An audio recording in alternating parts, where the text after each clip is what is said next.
Assalamualaikum warahmatullahi wabarakatuh. Perkenalkan, nama saya Nur Susawati, NPM 121202060. Saya dari kelas akuntansi A reguler, mahasiswa angkatan 2020, Universitas Sarsi. Di sini saya akan melanjutkan penjelasan analisis dari uji ANOVA 2 arah alias two way. ANOVA two way. Nah, ini kita bisa lihat di tabel yang between subject faktor ini, kita bisa lihat lebih banyak sampel gender perempuan. Kalau yang di SMP ini ada 8, SMA ada 20 data, S1 ada 12 data. Lalu kita bisa lihat tabel deskriptif statistik. Jumlah laki-laki pendidikan SMP ada 7 dengan rata-rata 32,43. Di SMA ada 5 dengan rata-rata 46,60. Di S1 ada 6 dengan rata-rata 77,83.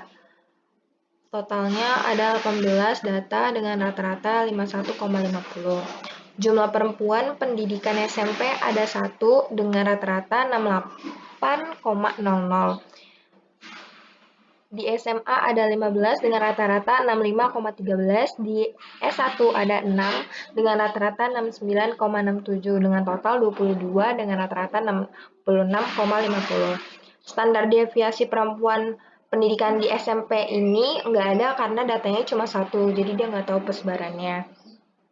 Lanjut, tabel selanjutnya, Levene test.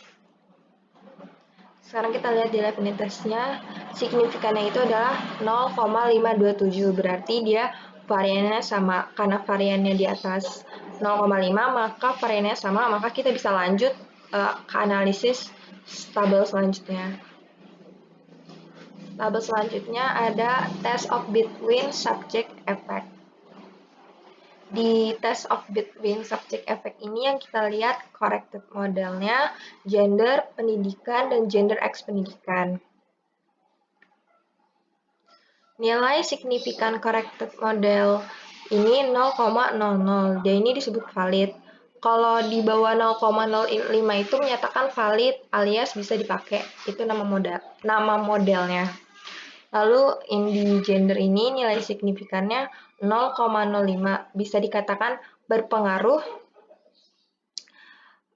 berarti kalau di bawah 0,5 ini bisa dikatakan berpengaruh, kalau di atas 0,5 ini dia tidak berpengaruh, berarti si gender ini dia berpengaruh pada nilai ujian. Lalu pendidikan ini nilai signifikannya 0,00, berarti dia berpengaruh. Kalau nilai signifikan gender X pendidikan ini 0,003, berarti dikatakan berpengaruh. Jadi kalau diinterpretasikan, gender itu dapat menentukan pengaruh nilai ujian terlepas dia perempuan atau laki. Pendidikan juga berpengaruh pada nilai ujian. Ketika pendidikan semakin tinggi, maka nilainya juga tinggi. Ketika dia jenis kelamin perempuan, dia menempuh S1, pengaruhnya lebih tinggi dibandingkan dia perempuan menempuh pendidikan SMP.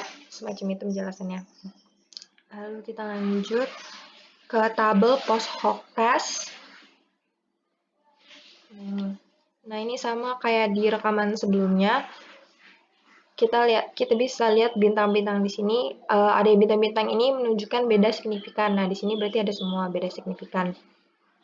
Ini terjadi perbedaan signifikan pendidikan SMP dan pendidikan SMA. Terjadi perbedaan pendidikan signifikan SMP dan S1 juga.